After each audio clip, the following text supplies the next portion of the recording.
for Aaron Clark.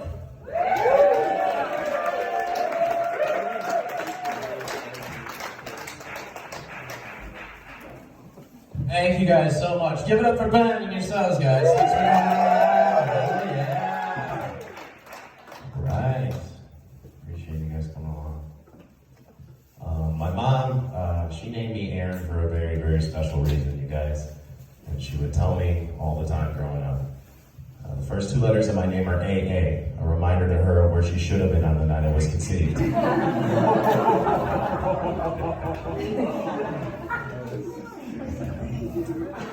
I've been trying to take better care of myself as I get older. I'm in my late 20s now, so I didn't really take care of myself for like this whole decade of my life. I think I need some backtracking I need to do. So I did a walk-in yoga class not too long ago. It's pretty fun. Trying to get in better shape, more in tune, body and mind.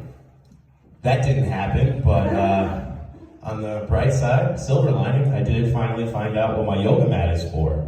And it turns out it's yoga. Yeah. Big news to me. I bought mine 5 years ago and I was using it wrong the whole time. I'm a little embarrassed to admit this, but I found out at age 27 you're not supposed to use a yoga mat to get way too stoned and then reenact scenes from Aladdin. It's not the primary function for that device. When I say that, I mean I'd smoke way too much Afghan Kush, then tiptoe around my apartment and then get freaked out by all my lamps. I start yelling at my cat not to touch shit or else things feel weird. Pretty sure that makes me a rookie in the yoga community, doesn't it? I don't know.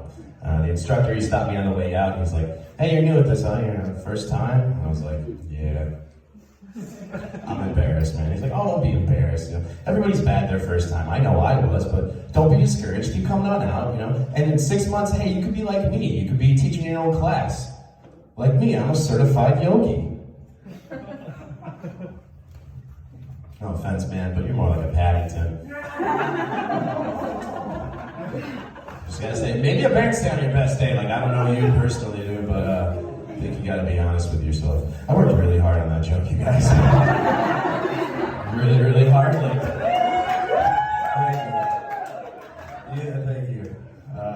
Glad you do. Yeah, you guys have no idea how many nights I spent in my Build-A-Bear joke workshop just to grab that one for you. So I appreciate you guys playing along. Thanks for bearing with me. I know I still need to work on that bit. I know for some revisions might be needed. My apologies for the big pause. So not too long ago, a couple months ago, I found this container of synthetic weed while I was walking my dog. Yeah. Even crazier is where I found it. Right next to the Little League field behind my apartment. And won't that just crush your innocence? Just step on it and do that. And like whatever smidgen of innocence you might have in childhood wonder, I kind of feel like that's really similar to finding a syringe in the ball pit at Chuck E. Cheese. Like, yeah, those things are mad similar, I think. So I started thinking, when I first thought it fell out of some punk kid's pocket, some little delinquent, some bad egg kid. But then I started thinking, do any of you guys know the story of a man named Doc Ellis? Yes. Yeah? A couple of guys in the front, I heard a yes in the back, maybe. So a couple of people, most of you guys don't know. That's cool. So I'm gonna teach you guys. In the year 1970, there was a major league pitcher by the name of Doc Ellis. And this man threw a no-hitter while on acid. He threw 9 innings, he gave up no hits, all while on LSD. Now, I remember when I played Little League. And I always wanted to be like my heroes. So I got to thinking, what brave 12-year-old Little Leaguer, what brave little youngster is trying to be a young Doc Ellis? Where is that kid? Like, where's that brave little soldier? Oh my God. Like, could you imagine? That's so ridiculous to me. Could you imagine like the old school radio baseball call, to that whole thing? A kid smoking a bowl of K2 right before his Little League game? How amazing that would be. The old radio announcer is like, "Little Tanner is out here making history, folks.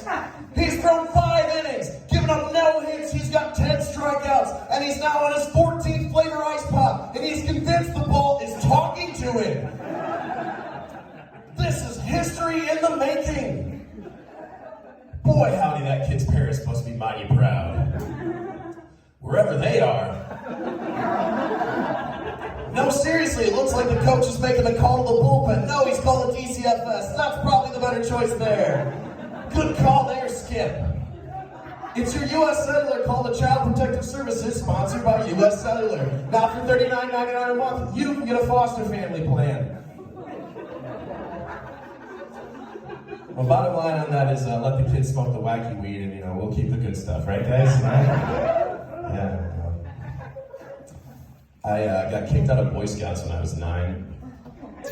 Out of Scouts, yeah. That tells a lot about me, I think. That paints a better picture of me up here, my friends, they talked about all the fun they had in Scouts, like all the camping trips they went on, all the survival skills they learned. They did good deeds. They got badges for it. I didn't do any of that fun stuff. I just went to the Scout meetings, and then we just made really, really bad arts and crafts. Like for 6 weeks straight, swear to God, all we did was make birdhouses. For a month and a half.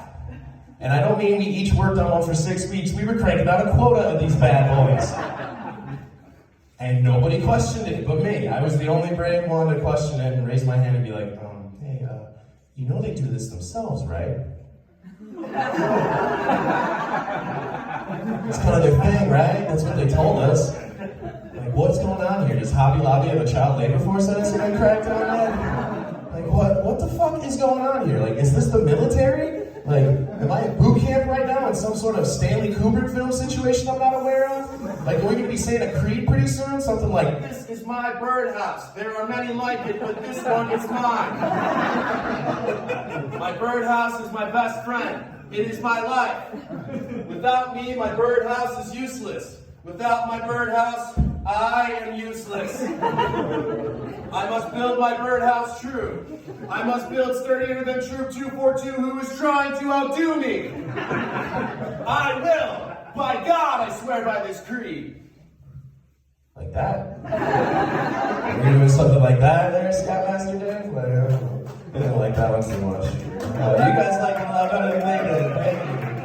Oh man, they did not like that one. They kicked me out for asking too many questions, I guess. I got dishonorably discharged from the Boy Scouts of America, so it's going on my record forever.